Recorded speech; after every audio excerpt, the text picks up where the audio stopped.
Discrétion, secret, neutralité, réserve, loyauté, ou encore, dans un autre registre, dignité, probité, impartialité, autant de termes dont on sent à la fois combien ils sont proches et combien, pourtant, ils recouvrent des notions différentes. Bien comprendre le sujet suppose, parce que nous parlons de devoir de réserve et de secret, bien comprendre le sujet suppose d'avoir en tête les différentes notions que l'on peut, nous a-t-il semblé, regrouper en, nous sommes des juristes, deux catégories. Il y a d'un côté l'expression, la façon dont on dit les choses, ce qui recouvre par exemple le devoir de réserve ou encore l'obligation de neutralité, et puis il y a de l'autre l'exprimer, ce dont on parle, ce dont on peut parler, et c'est là que se situe le secret et la discrétion. Encore faut-il distinguer secret et discrétion. Si l'on s'en tient à la distinction qui est faite pour les fonctionnaires par le statut général, même si elle est mise en œuvre, on le verra, d'une façon différente s'agissant des salariés, le secret, c'est ce qui est protégé par la loi pénale, et il est habituellement admis que le secret protège au moins essentiellement l'usager, c'est-à-dire qu'il soit client ou administré, alors que l'obligation de discrétion, c'est une obligation plus générale, qui n'est pas, en tous les cas, en tant que telle, sanctionnée par la loi pénale, mais elle est d'ordre statutaire, et elle vise essentiellement à protéger l'employeur, qu'il soit une personne privée ou l'administration. Secret, discrétion, on cache, on protège au sens péjoratif du terme. Tout cela est à l'opposé des aspirations actuelles à la transparence. Comment se fait la confrontation, la combinaison entre ces obligations et ce droit? C'est ce que nous allons nous efforcer d'évoquer en analysant successivement les contours de ces deux obligations et la confrontation de ces obligations avec des droits fondamentaux. Voyons donc pour commencer ce que sont les contours de ces deux obligations et étudions successivement, parce qu'on ne s'est pas trop cassé la tête pour ça, le secret et l'obligation de discrétion. Pour ce qui est de l'obligation de secret, le cadre d'analyse est similaire pour le salarié et pour l'agent. Je dis l'agent au sens générique du terme, ce qui inclut pour moi l'agent titulaire, le fonctionnaire, ou celui qui ne l'est pas. Pour l'agent public, commençons par lui, que dire du secret? Eh bien, a priori, pas grand-chose. Il y a, pour certaines professions, ou pour certaines fonctions, une obligation de secret professionnel, secret médical, secret de la vie privée, secret défense. Les agents publics qui exercent de telles fonctions, les médecins par exemple, pour le secret médical, ils sont donc soumis. Mais le secret les vise alors, non pas en tant qu'agent public, mais en considération des fonctions qu'ils occupent. Et puisque le secret est défini et protégé par la loi pénale, c'est à travers elle, devant les juridictions pénales, qu'il est sanctionné, et il ne l'est donc pas en tant que tel par les juridictions administratives. La seule chose qui mérite peut-être d'être précisée, c'est que ce n'est pas pour autant que les juridictions administratives n'en connaissent pas. Je considère, j'ai cru voir dans des ouvrages intelligents qu'il y avait des discussions sur ce point, mais universitaires. Je crois qu'il y a une obligation générale de discrétion, incluant pour certains agents, une obligation renforcée qui est le secret professionnel. L'agent qui manque à son obligation de secret professionnel commet donc en tout état de cause un manquement statutaire à son obligation de discrétion, et c'est ce manquement qui va être appréhendé par la voie disciplinaire, indépendamment donc de l'éventuelle sanction pénale. J'ajoute que ce que j'appelle une globalisation permet aussi de régler des problèmes de frontières, à supposer, par exemple, que le personnel d'un service de PMI ne soit pas soumis à une obligation de secret professionnel découlant du secret médical, il est à tout le moins soumis à une obligation de discrétion qui sera sanctionnée par la voie disciplinaire. Voilà pour ce que l'on peut dire s'agissant du secret pour l'agent public. Qu'en est-il pour le salarié? Question prégnante s'il en est. C'est pour cela que j'ai une voisine. Alors, assurément, le salarié est comme l'agent public soumis à une obligation de secret. Et Olivier l'a dit, pour le salarié, le raisonnement est le même. En quelque sorte, la profession exercée prime sur le statut, qu'on soit salarié ou non salarié. C'est l'exercice de la profession qui est protégé et la violation de ce secret est sanctionnée en tant que telle tu le disais, le cas échéant pénalement et dans la relation de travail, éventuellement aussi sur un terrain disciplinaire, mais en quelque sorte en corollaire de la sanction pénale. Ce que je pourrais ajouter pour le salarié, c'est que l'obligation de secret, certes, elle est attachée à l'exercice d'une profession, mais elle ne s'impose pas qu'aux salariés qui, stricto sensu, exercent la profession visée. Il semble qu'elle puisse irradier, en quelque sorte, l'ensemble de ceux qui participent à l'activité. Deux exemples. Le secret professionnel qui s'impose aux salariés qui travaillent, le secret bancaire s'impose donc à tous les salariés qui travaillent dans une banque, le Conseil d'État ayant donné à cette obligation une portée générale, donc à l'ensemble de la communauté, alors même que l'on aurait pu penser que le secret bancaire ne viserait que ceux qui exercent à proprement parler la profession de banquier. Plus encore, le Conseil d'État a jugé que l'obligation qui est faite au personnel des cabinets médicaux, pardon, cette fois, ce n'est pas le Conseil d'État, dans le premier cas, c'est le Conseil d'État, puisqu'était en cause la licéité d'une clause d'un règlement intérieur. Dans le second cas, donc, il a été jugé que l'obligation qui est faite au personnel des cabinets médicaux, donc le secret médical, d'observer là aussi une discrétion absolue à l'égard des malades et de leur entourage, s'applique indistinctement à tous les salariés d'un cabinet médical, qu'ils aient ou non accès au dossier des malades. Dernier ajout par rapport à l'agent public, au-delà de ces secrets protégés par la loi, il y aurait une obligation de secret contractuel ou rattachée à l'obligation de loyauté qui s'opposerait pour le salarié donc à la divulgation d'informations confidentielles. Le respect de cette obligation de respecter les obligations confidentielles étant apprécié en tant que tel, sans égard à la liberté d'expression que l'on sait par ailleurs reconnue aux salariés, sur laquelle je reviendrai tout à l'heure. Il reste que si le contentieux porté devant la Cour de cassation sur cette obligation de ne pas divulguer des informations confidentielles apparaît extrêmement résiduel, en tout cas si on le compare à l'ampleur du contentieux sur la liberté d'expression. Après le secret, voyons ce qu'il en est de l'obligation de discrétion. Là, les différences d'approche sont incontestablement plus marquées selon que l'on parle des agents publics ou des salariés. Pour l'agent public, cette obligation est générale, elle n'est pas sans limite. Je dirais que s'il ne fallait retenir qu'une seule chose, c'est le caractère éminemment général de l'obligation de discrétion. Elle est générale parce que lorsqu'on dit qu'elle vise à protéger l'administration, il faut comprendre qu'elle vise essentiellement à protéger l'administration. Si même une information qui vise un administré n'est pas couverte par le secret professionnel, il n'y a évidemment pas de doute qu'elle l'est au moins par l'obligation de discrétion. Cette obligation est générale parce qu'il n'est pas possible de considérer, comme c'est le cas pour l'obligation de réserve, qu'elle puisse varier en considération du niveau hiérarchique de l'agent. On peut penser que les informations connues à certains niveaux hiérarchiques peuvent être plus sensibles, mais ce n'est pas pour autant que cela peut modifier l'étendue de l'obligation d'une certaine façon. La méconnaissance de l'obligation est objective.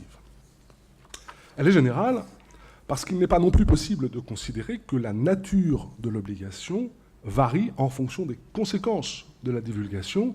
Les conséquences permettent probablement d'appréhender le caractère proportionné de la sanction, mais indépendamment de ces conséquences, le manquement à cette obligation est ou n'est pas constitué, et s'il l'est, il est fautif.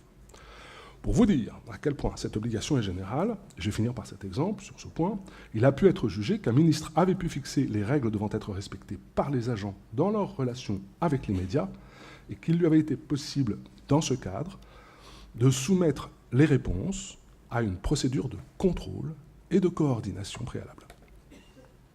Général, donc, pas sans limite pour autant. À l'analyse, on peut trouver deux limites qui se trouvent, un peu comme toujours en droit administratif, dans les nécessités et les obligations qui pèsent sur le service. La première limite est que l'étendue de l'obligation peut parfois varier en fonction des interlocuteurs et ou des informations communiquées. Le principe est que, évidemment sanctionné lorsque les interlocuteurs sont extérieurs à l'administration, le manquement à l'obligation peut tout aussi bien l'être lorsqu'il est commis en interne. Mais on comprend aussi que les personnes d'un même service ou d'un même niveau hiérarchique ne peuvent pas toujours se voir imposer entre elles une obligation de discrétion qui ne tiendrait pas compte des nécessités du fonctionnement du service. Le greffe d'une juridiction en sait évidemment autant sur un dossier qu'un magistrat chargé de l'instruire, et ce sont des informations qui se partagent. Seconde limite, elle se trouve dans la loi, et tout particulièrement dans celles de 1978 et de 1979, respectivement relatives à la communication des documents administratifs et à l'obligation de motivation. S'agissant de l'obligation de motivation, un exemple suffira. Le Conseil d'État a dû censurer une circulaire par laquelle un ministre avait interdit à certains de ses fonctionnaires de motiver certaines de leurs décisions en considération de l'obligation de discrétion professionnelle s'imposant à eux. Mais on pense aussi à l'équilibre qu'il y a à trouver entre l'obligation de discrétion, l'obligation de respect du secret, notamment pour les décisions administratives qui touchent à des aspects médicaux, et je pense aux décisions qui affectent les congés dont peuvent bénéficier les fonctionnaires, par exemple. Ce sont les mêmes exigences d'équilibre qui gouvernent la jurisprudence relative à la communication des documents administratifs. Vous pourrez voir dans la jurisprudence que le droit à la communication des documents administratifs est confronté à l'obligation de discrétion, au point qu'il permet, par exemple, le caviardage de certains documents préalablement à leur communication, de façon à protéger les données personnelles qui sont dans les documents administratifs, recherche de l'équilibre qui conduit à permettre que certains éléments ne soient, dans un cadre contentieux, transmis qu'au juge, qui va seul déterminer si un document est ou non communicable, et même permettre que certains éléments ne soient tout simplement pas transmis. Vous avez l'hypothèse en matière de marché public, où tous les documents ne peuvent pas être transmis, ceux de vos concurrents, au titre de la protection du secret des affaires. Vous avez aussi, en matière de discipline des salariés protégés, la possibilité, pour l'inspection du travail, le ministre du Travail, de ne pas transmettre l'intégralité des attestations qui sont à l'origine de la poursuite disciplinaire dont fait l'objet le salarié, pour protéger les auteurs de ces attestations. Voilà pour ce qu'il en est de la situation de l'obligation de discrétion pour l'agent public.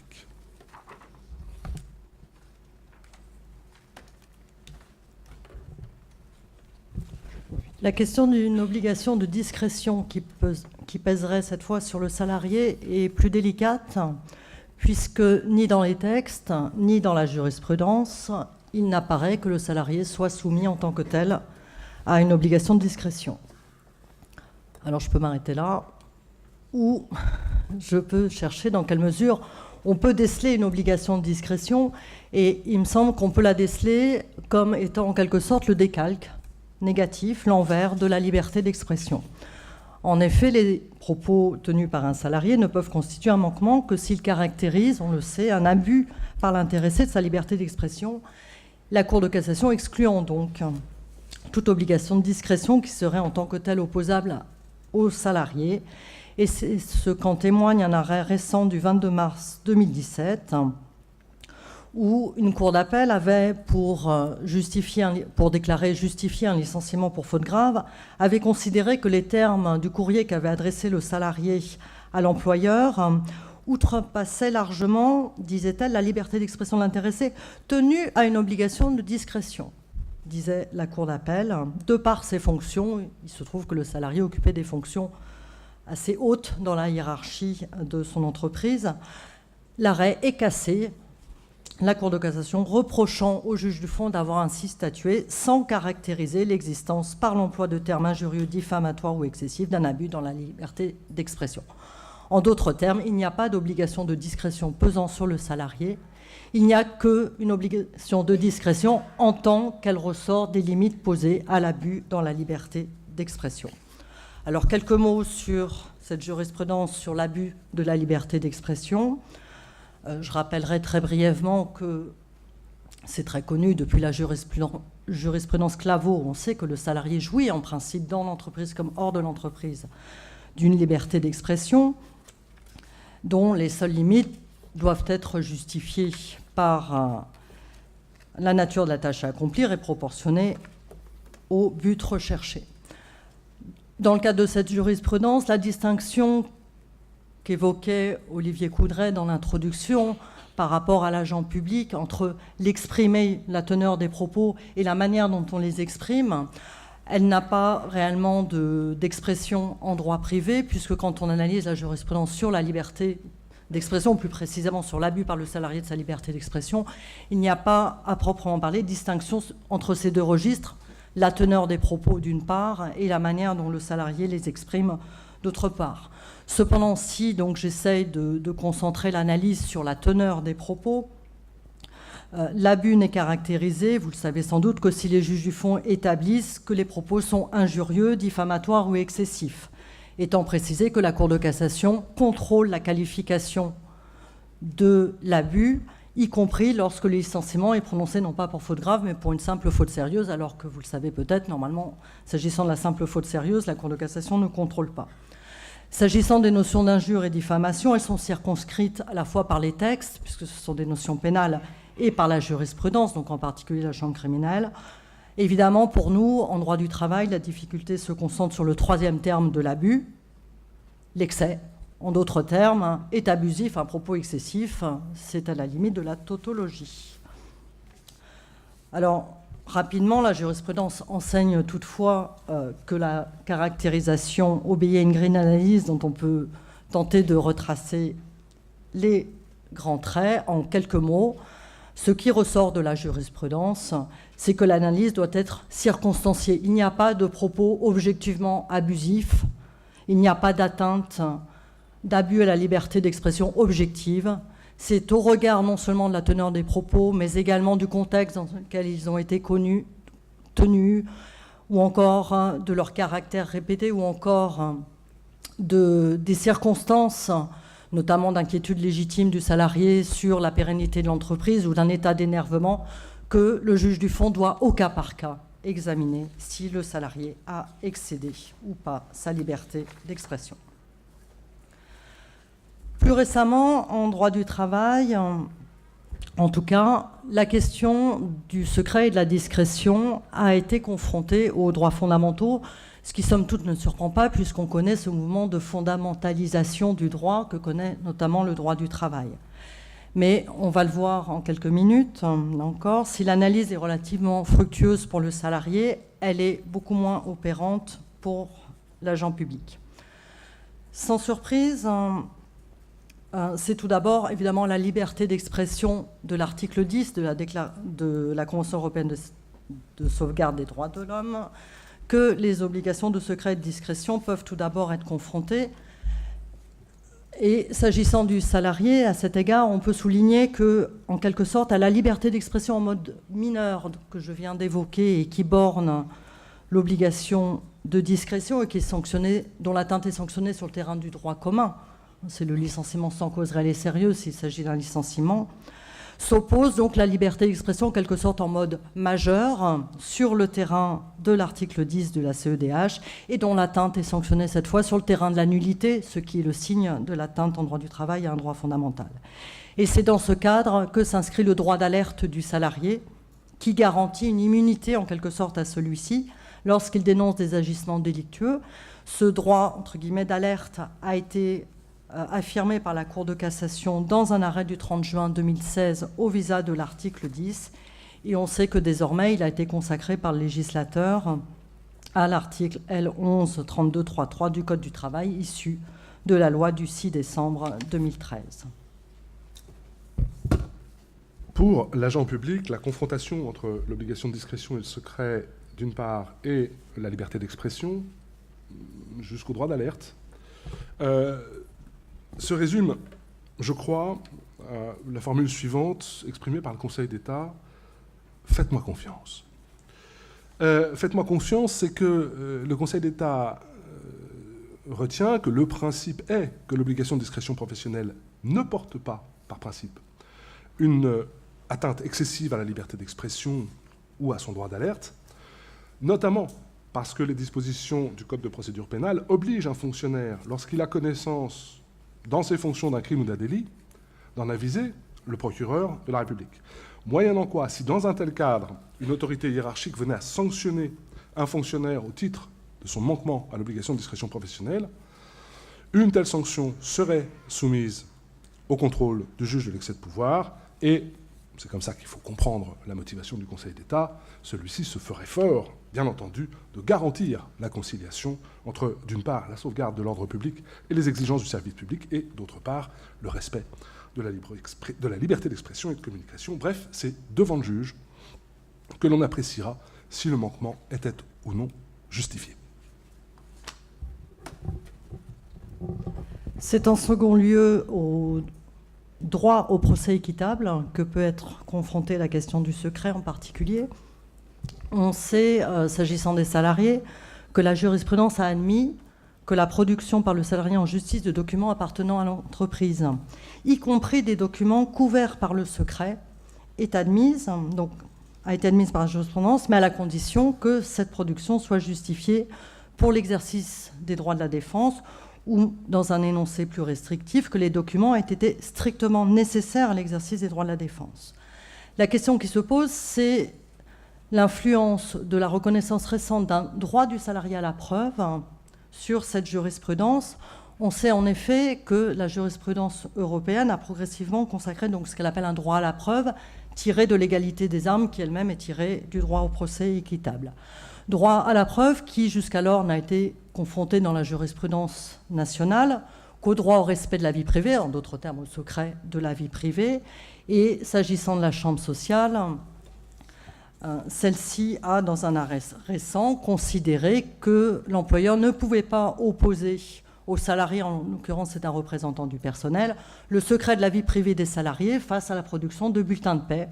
La chambre sociale estimant que l'atteinte portée au secret de la vie privée des salariés était proportionnée au droit de ces derniers de faire valoir leurs droits en justice, en l'occurrence faire sanctionner le travail dominical, pourtant à l'époque encore interdit.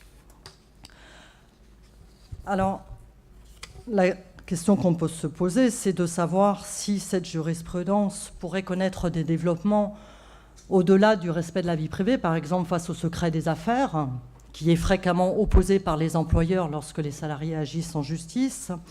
Et on pourrait effectivement imaginer que doivent s'opérer cette même conciliation entre le droit des affaires que brandit l'employeur et les salariés.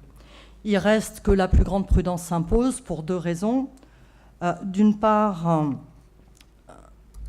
il y a un arrêt de la Chambre civile de 2014 relativement inquiétant sur le secret notarial. Alors c'est un secret qui n'est pas de même nature tout à fait que le secret des affaires, mais c'est un secret protégé par la loi et le secret des affaires va l'être, on le verra ensuite.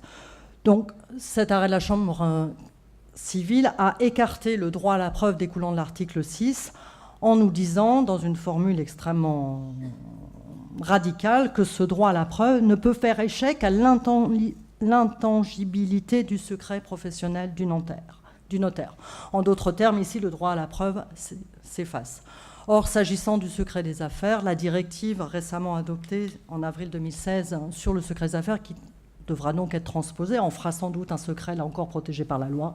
Et donc, on peut peut-être craindre que le droit à la preuve, là aussi, ne doive s'effacer devant ce qui pourrait être l'intangibilité du secret des affaires. Un mot, pour finir, avec le droit au procès équitable et les agents publics. S'agissant des agents publics, il y a au final assez peu de jurisprudence sur cette problématique. Je crois que c'est essentiellement lié au fait qu'il n'y a pas, en contentieux administratif, de droit de la preuve, à quelques exceptions près. Chacun apporte ce qu'il peut apporter et le juge se débrouille et en tient compte, en sachant que l'agent a forcément moins d'éléments à sa disposition que l'administration n'en a elle-même. Il reste que le secret est de fait un obstacle à la preuve, par exemple dans le contentieux de l'avancement, l'agent public, ou dans tous les contentieux dans lesquels il s'agit de comparer des situations où là, la protection des données personnelles est souvent un obstacle à celui qui est en demande pour pouvoir faire la démonstration, fait obstacle à celui qui est en demande pour qu'il puisse faire la démonstration du caractère illégal de la situation qui lui est faite. Donc il y a une véritable difficulté. Le seul élément d'avantage que je peux exposer, c'est que le fait que la preuve a été obtenue en méconnaissance de l'obligation de discrétion n'invalide pas la procédure suivie, elle permet seulement d'engager une procédure disciplinaire à l'encontre de celui qui a méconnu son obligation. Voilà pour moi. On a une grande conclusion, mais on ne va pas la faire, si j'ai bien compris. Merci à vous. Merci.